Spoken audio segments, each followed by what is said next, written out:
അങ്ങനെ ഇതാ നമ്മുടെ രാജാവ് പടിയിറങ്ങുകയാണ്. മുന്നിലും പിന്നിലും അകമ്പടി സേവിക്കുവാനുള്ള വാഹനങ്ങളില്ല, നവകേരള ബസ്സില്ല, കൂട്ടത്തിൽ കൂടെ കൂട്ടാൻ സ്വന്തം ഭാര്യ മാത്രം. അകമ്പടി സേവിക്കുവാനോ പുറകെ ചെല്ലുവാനോ നവകേരള ബസ്സോ ഫ്ലൈറ്റോ ഒന്നുമില്ലാതെ കണ്ടോ പടിയിറങ്ങുന്ന ഒരു കാഴ്ച എത്ര വേദനാജനകമാണ്. അമിതമായ പ്രതീക്ഷ, താൻ രാജാവാണ്, ജനങ്ങൾ എന്തെങ്കിലും ചോദ്യം ചോദിച്ചാൽ അങ്ങ് വീട്ടിൽ പോയി ചോദിച്ചാൽ മതി. അതുപോലെ തന്നെ ചോദ്യങ്ങളോ അവരറിയേണ്ടതായ കാര്യങ്ങൾ മാധ്യമപ്രവർത്തകർ സമീപിച്ചാൽ അങ്ങ് പറയും കടക്കൂ പുറത്തു.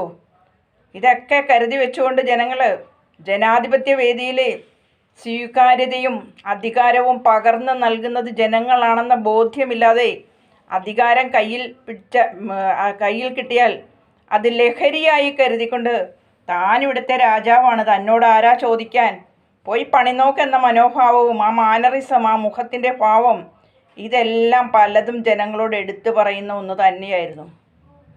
അപ്പോൾ തിരിച്ചറിയുക രാജാക്കന്മാരായിരുന്നവരെല്ലാം, ഇവിടെ സ്വീകാര്യതയും അധികാരവും കസേരയും എല്ലാം പകർന്നു നൽകുന്നത് ഈ ജനാധിപത്യ രാജ്യത്ത് ജനങ്ങൾ തന്നെയാണ്. അതുകൊണ്ട് അധികാരം എന്നത് ജനങ്ങൾ പകർന്നു നൽകുന്ന അവസരമായി കണ്ടുകൊണ്ട് അവരോടൊപ്പം നിന്നുകൊണ്ട് അവർക്ക് വേണ്ടി അവരെന്തു ചോദിച്ചാലും വിനയപൂർവ്വം ആൻസർ ചെയ്യുവാനായിട്ട് അതിന് പഠിക്കുകയാണ് ജനപ്രതിനിധികൾ ചെയ്യേണ്ടത്.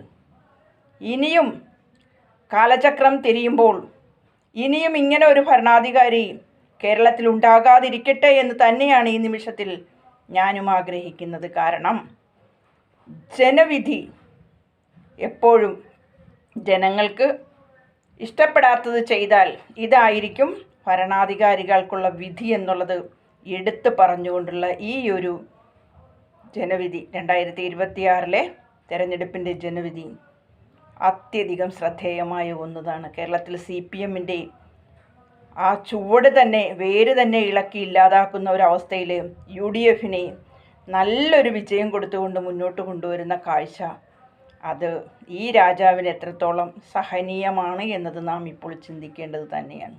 അതുകൊണ്ട് രാജാവേ, ഇവിടെ ഇനി രാജവാഴ്ചയൊന്നും ഇല്ല എന്ന് രാജാവ് തിരിച്ചറിഞ്ഞ് ഇനി വീട്ടിൽ പോയി കുറച്ച് വിശ്രമമൊക്കെ ആവാം.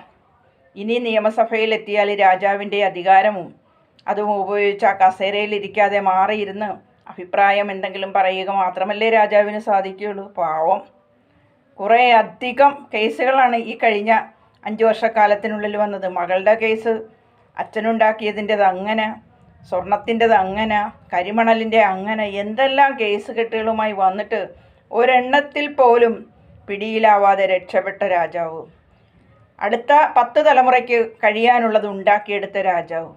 അതുകൊണ്ട് രാജാവേ, കാലചക്രം തിരിയുമ്പോൾ ഇങ്ങനെയൊക്കെ കൂടി സംഭവിക്കുമെന്നുള്ളത് രാജാവ് തിരിച്ചറിഞ്ഞുകൊണ്ട് മുന്നോട്ട് പോവുക.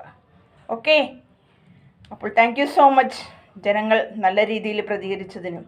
ഈ ഇലക്ഷന് രാജാവിൻ്റെ മനസ്ഥിതി അറിഞ്ഞുകൊണ്ട് രാജാവിന് വേണ്ടി നല്ല രീതിയിൽ പ്രതികരണം നടത്തിയ എല്ലാ ജനങ്ങളോടും നന്ദി പറഞ്ഞുകൊണ്ട് ഈ വീഡിയോ നിങ്ങൾക്ക് വേണ്ടി സമർപ്പിക്കുകയാണ്. Thank you so much. Thank you all.